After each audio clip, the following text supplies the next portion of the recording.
കഴിഞ്ഞ 2 മന്ത്രിസഭയ്ക്ക് മുമ്പ് തൊഴിലുറപ്പ് പദ്ധതിയുടെ ക്യാബിനറ്റ് നോട്ട് ക്യാബിനറ്റിലേക്ക് പോയതാണ്. പിന്നെ ആരാണിത് തടസ്സപ്പെടുത്തിയത്? തൊഴിലുറപ്പ് ജീവനക്കാരെ ആരോ പിന്നിൽ നിന്ന് വഞ്ചിക്കുന്നുണ്ട്.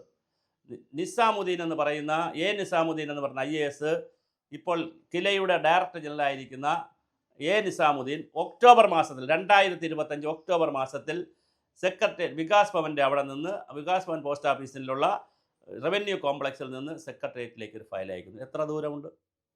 ഒക്ടോബറിൽ അയച്ചതാണ്. ആ ഫയൽ പല പല കാരണങ്ങളാൽ മുങ്ങുന്നു.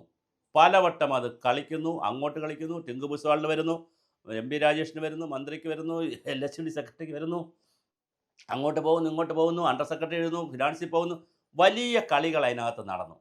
അതിനകത്ത് എഞ്ചിനീയർമാർ കളിച്ചു എന്ന് പറയുന്നു, പല പല പല കളികളെന്ന് പറയുന്നു. പക്ഷേ നമുക്കിതിനകത്ത് അകത്ത് നടക്കുന്ന ഇൻട്രിക്കസി നമുക്കറിയാൻ കഴിയില്ല. പക്ഷേ ആര് കളിച്ചെങ്കിലും അവസാനം അതെല്ലാം മാറി ക്യാബിനറ്റിലേക്ക് പോയി. ക്യാബിനറ്റിലേക്ക് പോയപ്പോഴാണ് ആരോ ഉപദേശിച്ചിരിക്കുന്നു, കേന്ദ്രം ഇതിനെ പദ്ധതിയുടെ ഘടന മാറ്റിയല്ലോ, ടാർഗറ്റ് ഓറിയൻറ്റഡ് ആക്കിയല്ലോ. ടാർഗറ്റ് ഓറിയൻറ്റഡ് ആക്കിയപ്പോൾ 9% പൈസ എടുക്കാമെന്ന് പറഞ്ഞെങ്കിലും, അതായത് IEC അഡ്മിനിസ്ട്രേറ്റീവ് കോസ്റ്റ് എല്ലാം കൂടി 9% എടുക്കാമെന്ന് പറഞ്ഞെങ്കിലും അതിൻ്റെ ഒരു ക്ലാരിറ്റി വരണം. അതിനനുസരിച്ച് എത്ര സ്റ്റാഫിനെ നിലനിർത്താൻ പറ്റുമെന്നറിയില്ല, എത്ര സ്റ്റാഫിനെ കട്ട് ചെയ്യേണ്ടി വരുമെന്നറിയില്ല. അതെല്ലാം കൂടെ മനസ്സിലാക്കിയിട്ടുള്ളൊരു ഫിനാൻഷ്യൽ ഇംപ്ലിക്കേഷൻ എടുത്തതിന് ശേഷം ഇത് നടത്തിയാൽ മതി എന്നൊരു മെസ്സേജ് ആരോ മുഖ്യമന്ത്രിയുടെ ഓഫീസിലേക്ക് പണിഞ്ഞിട്ടുണ്ട്. ആരാണെന്നറിയില്ല. ഇത് കണ്ടുപിടിക്കേണ്ടത് നമുക്കിതിന് പണിയൊന്നുമില്ല. ഇത് കണ്ടുപിടിക്കേണ്ടത് പിന്നെ തൊഴിലുറപ്പിൻ്റെ ആളുകൾ തന്നെയാണ്, നിങ്ങളുടെ യൂണിയൻ നേതാക്കളും നിങ്ങളുടെ ആളുകളും തന്നെയാണ്. പക്ഷേ ചിലപ്പോൾ അടുത്ത ക്യാബിനറ്റുകളിൽ പാസ്സായി വെക്കുകയും ചെയ്യാം. അത് നമുക്ക് പറയാൻ കഴിയില്ല. അപ്പോൾ നമ്മളെ തെറി വിളിക്കാൻ വരേണ്ട. കാരണം പക്ഷേ ഒരു തടസ്സം, ക്യാബിനറ്റ് നോട്ട് പോയാൽ 2 ദിവസത്തിനകം തൊട്ടടുത്ത ക്യാബിനറ്റിനെങ്കിലും അത് പാസ്സാകണം. പക്ഷേ 2 ക്യാബിനറ്റ് കഴിഞ്ഞു എന്നുള്ളതാണ് പ്രധാനം. ഇനിയും അടുത്ത് വരുന്ന ക്യാബിനറ്റിൽ ഇത് കയറിയില്ലെങ്കിൽ, ഇലക്ഷനോട് അടുത്താണ് ഇത് കയറ്റുന്നതെങ്കിൽ, ആരെങ്കിലും പൊതു താൽപ്പര്യ ഹർജി കൊണ്ട് കോടതിയിൽ പോയാൽ പിന്നെ അത് അവിടെ നിൽക്കും, ബുദ്ധിമുട്ടാകും. അടുത്ത ഗവൺമെൻറ് വന്നാൽ ഇതേ UDF ആണെങ്കിൽ ഇതേ ആളുകൾ തന്നെ തൊഴിലുറപ്പിൽ ഉണ്ടായിരിക്കണമെന്ന് പോലും നിർബന്ധമില്ല.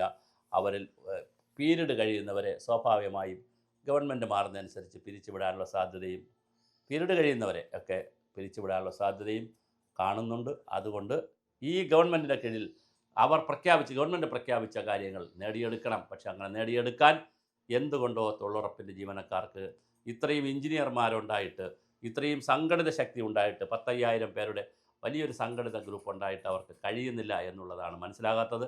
ഞാൻ പലവട്ടം ഈ വീഡിയോ ചെയ്തതാണ്. അപ്പോഴെല്ലാം പ്രതീക്ഷയോടുകൂടി നമുക്ക് സെക്രട്ടേറിയറ്റിൽ നിന്ന് അറിവുകൾ കിട്ടിയത് കൊണ്ടാണ് ചെയ്തത്. ഒരു ഘട്ടത്തിൽ ഇത് പാസ്സായി എന്ന് വരെ ഞാൻ പറഞ്ഞതാണ്. പക്ഷേ അതിനിടയിലൊക്കെ ഈ ഫയലിൽ കളിക്കുന്നത് ആരാന്നറിയില്ല. എന്തായാലും നിങ്ങൾ തന്നെ ഇത് കണ്ടുപിടിക്കുക. ആരോ ഏതോ അജ്ഞാത ശക്തി നിങ്ങളുടെ ഫയലിൻ്റെ പിന്നാലെ സെക്രട്ടേറിയറ്റിൽ ഉണ്ട്. ആ പ്രേതം ആരെന്ന് നിങ്ങൾ കണ്ടുപിടിക്കുക, കുരുക്ക് അഴിക്കുക.